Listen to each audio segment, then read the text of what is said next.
Hello friends, welcome to PK job update. साथियों, कैसे हैं आप लोग? उम्मीद करते हैं कि आप लोग बहुत अच्छे होंगे। तो साथियों, जो बीपीएससी असिस्टेंट इंजीनियर का एग्जामिनेशन था 17, 18 और 19 जुलाई को, वो कंप्लीट हो चुका है। तो 19 जुलाई को जो इलेक्ट्रिकल इंजीनियरिंग का पेपर 6 हुआ था, ठीक है। तो आज के वीडियो में हम बात करेंगे पेपर 6 जो है इलेक्ट्रिकल इंजीनियरिंग का पेपर 6 में जो भी क्वेश्चंस पूछे गए हैं उस उन सभी क्वेश्चंस का जो है आंसर की और सॉल्यूशंस क्या रहने वाला है, आज के वीडियो में हम देखेंगे। तो चलिए साथियों, बिना देरी करते हुए वीडियो को स्टार्ट करते हैं। चैनल पे नए हैं तो चैनल को सब्सक्राइब करके बेल बटन दबा दें, जिससे आने वाली हर एक नोटिफिकेशन आपको सही समय पे मिल सके। तो साथियों, ये जो आप मेरे पास जो ये सीरीज है वो बुकलेट सीरीज ई है, ठीक है। तो आप लोग देख लीजिएगा, जो भी सीरीज होगा क्वेश्चंस का जो है नंबर सीक्वेंस जो है वो चेंज होगा, बाकी सारा क्वेश्चन जो है सेम रहने वाला है। तो चलिए वीडियो को स्टार्ट कर लेते हैं। आप लोग देखिएगा कि आपने क्या टिक किया था, और यदि किसी क्वेश्चंस में आपको डाउट होगा तो वो आप कमेंट सेक्शन में जो है पूछ सकते हैं। वैसे एक क्वेश्चंस जो है इसमें गलत दिया गया है, क्वेश्चंस ही गलत है, ठीक है। और एक आध क्वेश्चंस का आंसर जो है वो कॉन्ट्राडिक्ट हो सकता है। बाकी हर एक क्वेश्चंस का हम जो है सोल्यूशन और ये आंसर की आपको यहाँ पर भी बता रहे हैं, आप ध्यान से देखिए और अपना मैच कर सकते हैं। तो लोड फ्लो, पहला क्वेश्चन देखिए, load flow study is carried out for, option दिया है system planning, stability studies, fault calculation, load frequency control. तो लोड फ्लो स्टडी जो है वो हम सिस्टम प्लानिंग के लिए करते हैं, चाहे वोल्टेज निकालना हो किसी भी बस का, तो वहां पर जो है हम क्या करते हैं कि सिस्टम प्लानिंग के लिए जो है लोड फ्लो स्टडी जो है किया जाता है। तो इसका हो गया ऑप्शन नंबर ए, 1 का ए। क्वेश्चन नंबर 2 देखिए, how many don't care inputs are there in A B C D adder. तो इसका ऑप्शन नंबर हो जाएगा बी, 3, 2 और 1, ठीक है। इतना जो है डोंट केयर इनपुट होता है बी सी डी एडर में। थर्ड देखिए, the largest ultra mega solar power plant in India and Asia's largest single site solar power plant in located in the following places. Jamnagar Gujarat, Bodhgaya Bihar, Rewa MP और बेंगलुरु कर्नाटका। तो इसका सही answer है Rewa MP, ठीक है साथियों। चलिए आगे देखिए, question number 4, the centre of constant phase angles loci N circle is, x का वैल्यू है -1/2, वाई है 1/2n। ऑप्शन नंबर बी में x equals to 1/2, y equals to 1/2n, x equals to 1/2, y equals to -1/2n, और D number option x equals to -1/2 और y equals to -1/2n। इसका जो सही answer है वो है ऑप्शन नंबर सी, ठीक है। क्वेश्चन नंबर 5 देखिए, the stator of a 3 phase 4 pole wound rotor induction motor is connected to a 50 hertz source but its rotor is energized from 20 hertz source. The two possibles no load speed of the motor are. तो आपको यहाँ पर जो है motor का जो possible speed है वो बताना है। तो आप लोग सबसे पहले सिंक्रोनस स्पीड निकाल लीजिएगा, 4 पोल का मोटर है, ठीक है। तो और 50 हर्ट्ज फ्रीक्वेंसी है तो सिंक्रोनस स्पीड आ जाएगा 1500। और उसके बाद यहाँ पर देखिए रोटर का फ्रीक्वेंसी दिया हुआ है और ये रहा स्टेटर का फ्रीक्वेंसी। यहाँ से स्लिप निकाल लीजिएगा, क्योंकि रोटर फ्रीक्वेंसी क्या होता है, slip times of stator frequency. तो यहाँ से स्लिप मिल जाएगा 20/50, यहाँ से स्लिप आ जाएगा 0.4। बाकी जो है आप अब स्पीड निकाल सकते हैं, ठीक है। एन इक्वल्स टू, एक बार प्लस कर दीजिएगा एक बार माइनस कर दीजिएगा, तो 600 और जो है 2100 आ जाएगा। तो ऑप्शन नंबर 20 का सही आंसर है। 6 का देखिए, the maximum distance up to which TV transmission from a TV tower of height h can be received in proportional to. तो इसका सही आंसर है सी नंबर, √h होता है, तो ये h की पावर 1/2। 7 नंबर देखिए, power transmission line in electrical power system are transpose to reduce. ये तो सबको पता होगा, ट्रांसपोज क्यों किया जाता है, ताकि जो इंटरफेरेंस जो है वो नेबरिंग लाइन का क्या हो जाए, रिड्यूस हो जाए, कम हो जाए, ठीक है। क्वेश्चन नंबर 8 देखिए, the characteristic equation of a control system is given by this, the system has the following root with positive real part. ध्यान दीजिए, पॉजिटिव रियल पार्ट में पूछा है कि कितना जो है रूट लाई करेगा, मतलब कि एस प्लेन के RHS में राइट हैंड साइड में कितना जो है रूट लाई करेगा, ये आपको बताना है। तो इसका जो है मतलब डिफरेंट डिफरेंट आंसर आ रहा है सबका, तो आप खुद से एक बार इसको चेक करिएगा और आप बताइएगा कि जो है आपका कितना आंसर आ रहा है। वैसे ये होना चाहिए सी नंबर, ठीक है, बट अलग अलग आंसर आ रहा है, ठीक है, 2 भी आ रहा है। तो आप एक बार चेक करिएगा कि इसका जो आंसर क्या होगा, 8 नंबर कमेंट में बताइएगा। चलिए 9 नंबर देखते हैं, hard disk in a computer is.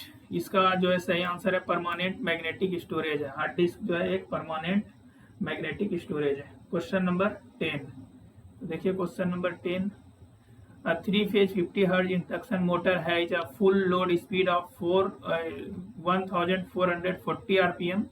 For this motor the number of poles are, ठीक है। तो यहाँ से आप समझ सकते हैं इसका नंबर ऑफ पोल जो है कितना हो जाएगा, 4 पोल्स हो जाएगा, क्योंकि इसका यदि आप देखेंगे तो सिंक्रोनस स्पीड जो है 1500 के आसपास हो जाएगा, तो वहाँ से आप जो है निकाल सकते हैं नंबर ऑफ पोल्स जो है वो 4 आ जाएगा। 11 नंबर में देखिए, the magnitude of small signal current gain for a common drain amplifier for an ideal MOSFET biased in saturation is. तो 1 हो जाता है, ठीक है, common drain amplifier for an ideal MOSFET biased in saturation. तो यहाँ पर जो है मैग्नीट्यूड कितना हो जाएगा, 1 हो जाएगा। चलिए आगे बढ़ते हैं, क्वेश्चन नंबर 12 देखते हैं, the output function F of the following gate circuit is. तो ये सिंपल है, बहुत ही सिंपल है, आप लोग कर ही लिए होंगे। इसका जो ऑप्शन नंबर ए सही है, A B C plus D. 13 का देखिए, which one of the following is the main advantage of auto transformer. तो मेन एडवांटेज क्या है, कॉपर की सेविंग होती है ऑटो ट्रांसफार्मर में, saving in winding material. Question number 14 देखिए, the height of the transmitting and receiving antennas are 33.8 meter and 64.8 meter respectively. The maximum distance between the antenna for satisfactory communication in the line of sight mode considering radius of the earth, ठीक है, radius of earth आपको ये consider करना है। तो इसका जो सही आंसर है वो है 49.6 किलोमीटर। 15 नंबर देखिए, the open loop transfer function दिया हुआ है, पूछा intersection of the root locus plot with the imaginary axis. तो इसका जो सही आंसर है वो है डी, ठीक है। आगे देखते हैं 16 number, the simplified form of the following Boolean function.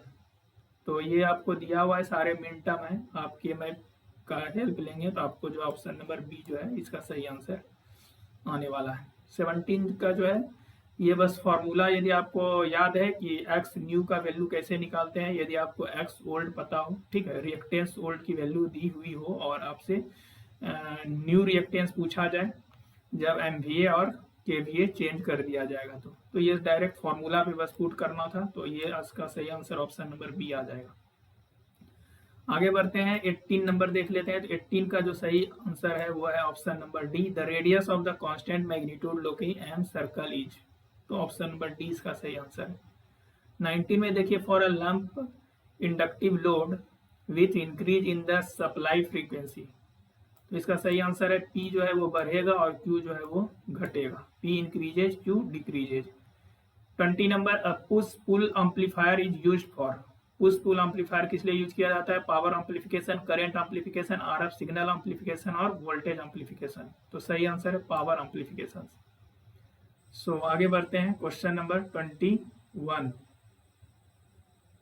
तो ये हो गया आपका 21, नीचे होगा। 500 kVA transformer has an efficiency of 95% at full load and also at 60% of a full load, both at unity power factor. The efficiency of the transformer at 75% of the full load, ठीक है। 5 kVA का एक transformer है, 95% efficiency है full load पे और 60% of full load. 60 जब load 60% है, ठीक है, तो उस समय भी इफिशियंसी इतना ही है 95%, ओके। और दोनों ही यूनिटी पावर फैक्टर पे है। तो आपसे पूछा गया है कि बताइए जब लोड 75% होगा फुल लोड का तो इफिशियंसी कितना होगा। तो आप इसको सॉल्व करिएगा, 2 इक्वेशन बनेगा, ठीक है। तो वहाँ से आप आयरन लॉस और कॉपर लॉस निकाल लेंगे, ठीक है। उसके बाद जो है आप 0.75 ये जो लोड है इसको कंसीडर करके इफिशियंसी वाले फॉर्मूले में पुट करेंगे तो आपका जो ऑप्शन आएगा, सही ऑप्शन आएगा 95.14%। सो नेक्स्ट देखिए question number 2, web pages are written using. ठीक है, वेब पेज जो हम लिखते हैं वो कौन से लैंग्वेज में लिखते हैं? ठीक है, तो HTML, hyper text markup language. Question number 23 देखिए, 100 MB synchronous generator operates on full load at a frequency of 50 Hz. The load is suddenly reduced to 50 megawatt due to time lag in governor system.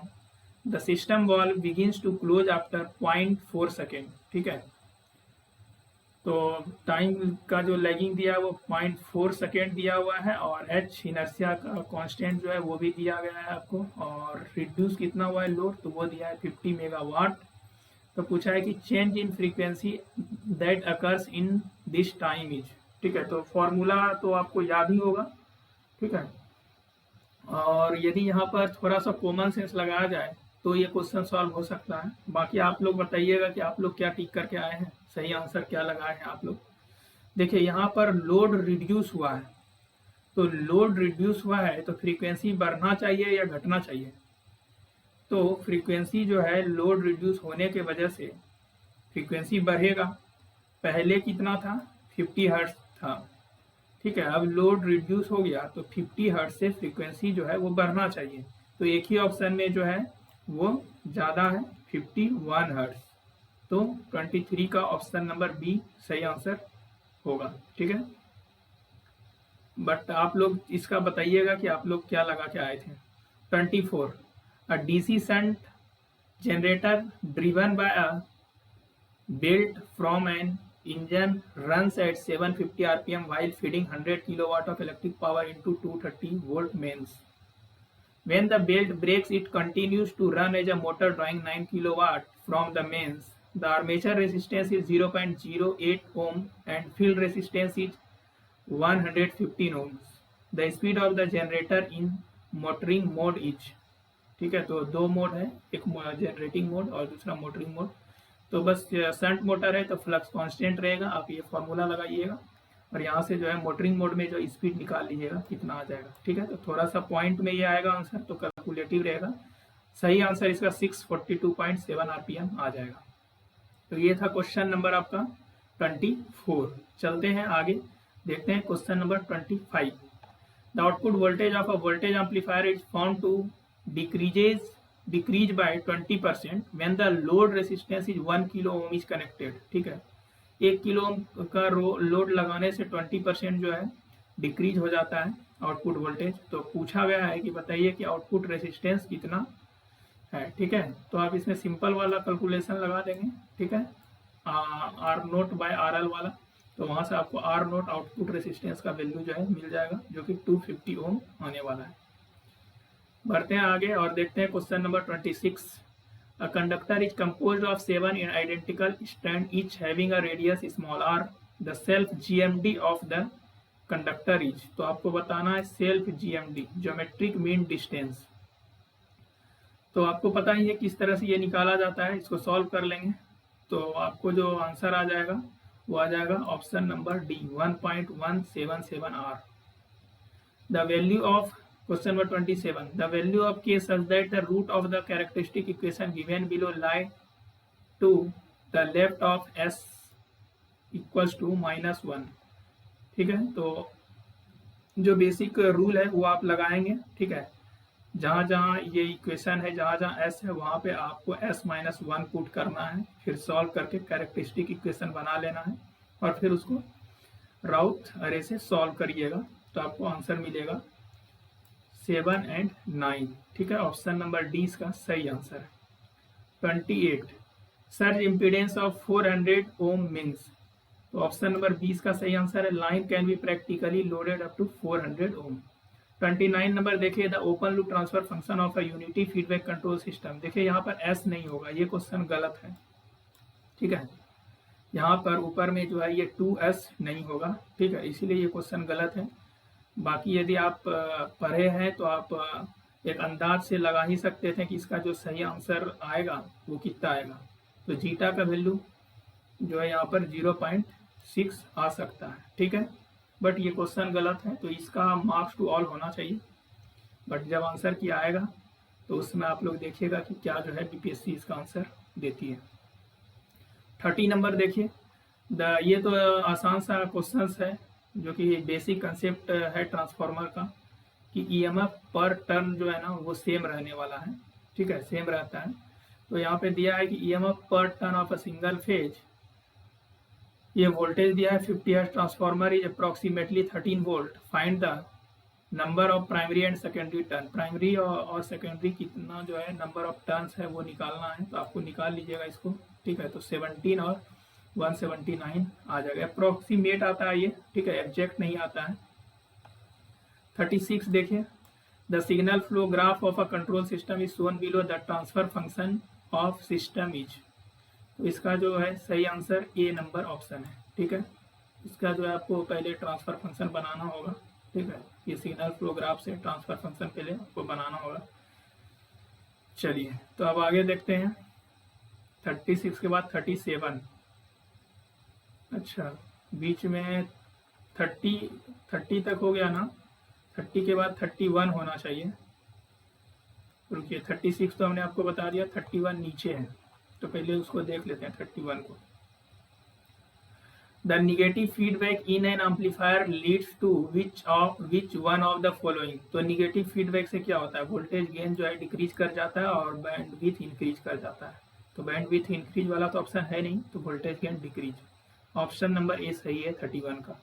32 का देखिए, the southern grid was synchronously interconnected to the central grid for establishment of the national grid on 31 December 2013 with the commissioning of the 765 kilovolt transmission line.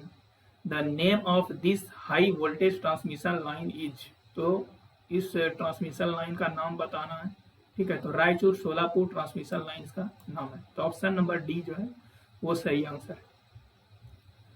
तो आगे देखिए 33, 3 phase induction motor है जो starting torque of 150% and maximum torque of 250% of the full load torque, ठीक है। तो starting torque जो है फुल लोड का 150% है और मैक्सिमम टॉर्क फुल लोड का जो है 250% है। तो पूछा गया आपसे कि बताइए कि स्लिप जो है वो मैक्सिमम टॉर्क पे स्लिप की वैल्यू क्या होगी, ठीक है। तो आप इसको सॉल्व करिएगा, तो ये जो सी नंबर है ये आपका सही आंसर आ जाएगा। तो 33 के बाद 34 देखिए, what does the symbol parallelogram signify in flow chart. तो represent input and output operation, option number B सही है इसका आंसर। 35 देखिए, ये तो सबसे बेसिक सा क्वेश्चन है, the transfer function of a following network, ठीक है। तो ये आर है, सी है, यहाँ पर जो है आप वोल्टेज डिवीजन रूल लगा के V naught by V S का वैल्यू निकालेंगे या फिर ई नोट बाई ई आई का वैल्यू निकालेंगे। तो ऑप्शन नंबर जो है सी इसका सही आंसर है, ठीक है साथियों। तो 35 हो गया। चलिए अब ऊपर चलते हैं, 36 वाला जो है वो हम देख लेते हैं। तो 36 का आंसर हमने आपको बता दिया था, देखिए यहाँ से 36 का आंसर जो है ए सही आंसर है। 37 जो है आप इसको सॉल्व करेंगे, in a certain JFET has a IGSS of -2 nano ampere for VGS of -20 volt, the input resistance, ठीक है। तो इनपुट रेसिस्टेंस आपको बताना है, तो इसका सही आंसर हो जाएगा ऑप्शन नंबर डी। 37 के बाद 38, the open loop transfer function of a unity feedback control system is given below, ठीक है। तो पूछा है break away point of the root locus, ठीक है। तो break away point root locus का बताना है, तो आप यहाँ पे सॉल्व करिएगा तो आपका दो ब्रेक अवे पॉइंट आएगा, एक आएगा -0.45 और दूसरा आएगा -2.25। तो आप इसको देख लीजिएगा, अब दोनों में से सही कौन सा होगा, तो आप ये चेक कर लीजिएगा कि कौन सा जो है वैलिड रूट लोकस ब्रांच कहाँ पर एग्जिस्ट कर रहा है। तो ये देखिए यहाँ पे S0 वाला पोल एग्जिस्ट कर रहा है, ये -1 वाला और यहाँ पे -3 वाला। तो इसके बीच जो है यहाँ पर इस वाले पोजीशंस में इसके right side number of poles and number of zeros का जो सम है वो ऑड है, क्योंकि एक है तो 1 क्या होता है, ऑड नंबर होता है, इसीलिए यहाँ पर जो है एग्जिस्ट करेगा। तो ये 0 है और ये -1 है, तो 0 और -1 के बीच क्या आता है 0.45 45, तो -0.45 इसका सही आंसर होना चाहिए। बट आप लोग क्या लगाए हैं हमको जरूर बताइएगा कमेंट सेक्शन में। 39 देखिए, C language in computer is a third generation high language, ठीक है, तो ऑप्शन नंबर ए इसका सही आंसर है 39 का। 40 देखिए, इसमें भी थोड़ा सा कंफ्यूजन है सभी कैंडिडेट्स को, और सब लोग अलग अलग जो है इसमें लगा के आए हैं। तो आप क्या लगाए हैं देख लीजिएगा और बताइएगा कि आप क्या लगाए हैं। The total core loss of a transformer core is found to be 1500 watt at 50 hertz. Keeping the flux density constant, the loss becomes 3000 watt. ठीक है, तो V बाय F का रेशियो बोला है कि सेम है। कब हुआ ये? When the frequency is raised to 50 hertz, ठीक है, जब फ्रीक्वेंसी 75 है, जब फ्रीक्वेंसी को बढ़ा के 50 से 75 कर दिया जाता है तो कोर लॉस जो है वो इतना आता है, और जब 50 हर्ट्ज पे 50 हर्ट्ज फ्रीक्वेंसी पे कोर लॉस इतना था। तो आपसे पूछा गया है कि बताइए ईडी करंट लॉस कितना होगा 50 हर्ट्ज पे। तो आप इसको सॉल्व करिएगा, सही आंसर इसका डी होना चाहिए, ठीक है। बट बहुत से कैंडिडेट इसका सी भी आंसर जो है लगाए हैं। तो आप जो है क्या लगाए हैं बताइएगा 40 का। चलिए आगे देखते हैं। 41, the carrier of an AM signal has power of 1000 watt if the percentage of modulation is 80%, okay, and the total side band power is, तो टोटल साइड बैंड पावर निकाल लेंगे आप m²/2 इंटू ये जो पावर दिया है, ठीक है, तो ये आ जाएगा ऑप्शन नंबर 41 का ए। 42 देखिए, what size ROM would it take to implement a BCD adder subtractor with a control input to select between the addition and subtractions? तो इसका जो है सही आंसर है option number C.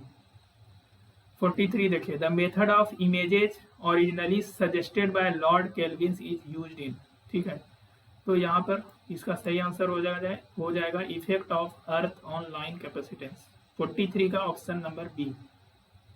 44, the simplified form of a Boolean function is, तो ये जो दिया हुआ है बुलियन फंक्शन, इसका सिंप्लीफाइड फॉर्म आपको पता करना है, ठीक है। तो आप KMAP का हेल्प लीजिएगा और इसको सॉल्व करिएगा, ठीक है।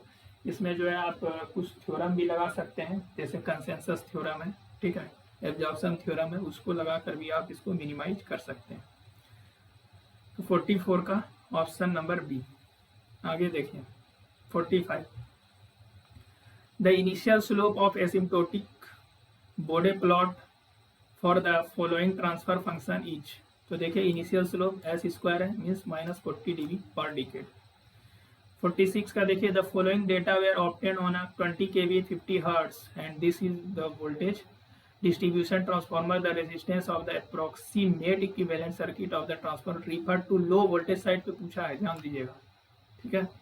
तो सबसे पहले शॉर्ट सर्किट टेस्ट का डेटा दिया हुआ है, तो यहाँ से आप तो क्या कर सकते हैं, P = I²R, तो R का वैल्यू P/I², तो P है 300 और I मीन्स 10 का स्क्वायर, तो यहाँ से आ जाएगा 3, ठीक है। इसको 3 जो है ये हाई वोल्टेज साइड का है, short circuit test high voltage side में कंडक्ट किया जाता है, तो ये हाई वोल्टेज साइड का हो गया 3 ओम। इसको रिफर करेंगे लो वोल्टेज साइड में, ये दे रखा है, इसका रेशियो लेंगे, ठीक है, 200/2000 का होल स्क्वायर और इंटू में 3, तो आप सॉल्व करिएगा तो ऑप्शन नंबर सी इसका सही आंसर हो जाएगा 0.03 ओम। आगे बढ़ते हैं 47, the CS/RS of the following control system using block diagram reduction method each, तो इसको सॉल्व करिएगा, ठीक है, तो ऑप्शन नंबर 20 का सही आंसर है, ठीक है। क्वेश्चन नंबर 48 की बात करते हैं। The 330 megawatt combined cycles gas turbine power project was set up on fast track, ठीक है, basis at New Delhi, what is the name of the power plant, ठीक है। तो ये 333 मेगावाट वाला जो लगाया गया है गैस टर्बाइन, इसका नाम पूछा गया है, तो प्रगति पावर प्लांट इसका नाम है। तो 48 का ऑप्शन नंबर ए सही आंसर है। 49 देखिए, the coupling capacitor of a multi stage RC coupled amplifier, तो मल्टी स्टेज पूछा है, ठीक है। Multi stage RC coupled amplifier में जो कपलिंग कैपेसिटर है वो क्या करता है, block DC component without affecting the frequency response. DC component को ये ब्लॉक कर देता है। तो इसलिए ऑप्शन नंबर डी जो है वो सही आंसर है 49 का।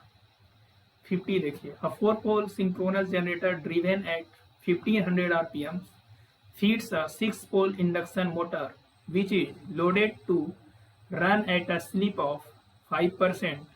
The motor speed is, तो बहुत ही आसान क्वेश्चन है ये, ठीक है।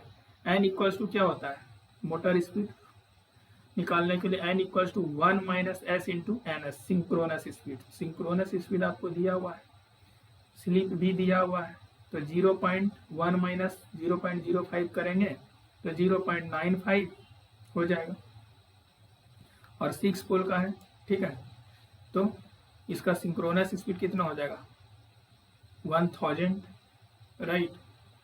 तो 1000 इंटू 0.95, तो इसका सही आंसर जो है वो ऑप्शन नंबर बी हो जाएगा, 50 का ऑप्शन नंबर बी।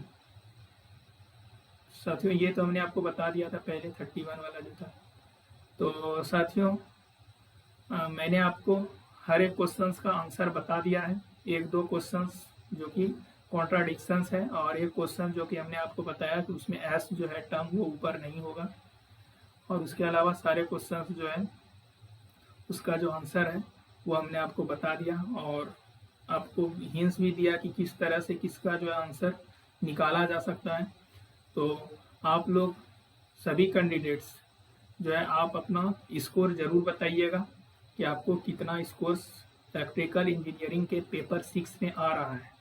किसी क्वेश्चंस में डाउट है तो वो भी जो है आप कमेंट सेक्शन में पूछ सकते हैं, ठीक है साथियों। और जो हमने एक दो क्वेश्चंस में पूछा है कि आप जो है इसका आंसर कमेंट में बताइएगा, तो आप क्या लगाए हैं उस क्वेश्चंस का आंसर वो भी आप कमेंट में बताइएगा।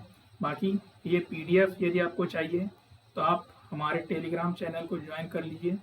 टेलीग्राम चैनल का लिंक वीडियो के डिस्क्रिप्शन में हम डाल देंगे, तो वहाँ से जाकर के जो है आप टेलीग्राम से इस वीडियो में जो भी हमने PDF यूज किया है ये जो है आप डाउनलोड कर सकते हैं, देख सकते हैं, ठीक है फ्रेंड्स। तो मिलते हैं किसी नेक्स्ट वीडियो में न्यू अपडेट के साथ, और ऐसे ही इंपॉर्टेंट अपडेट्स के लिए चैनल को सब्सक्राइब कर लीजिए यदि आप चैनल पे नए हैं तो। So thank you friends.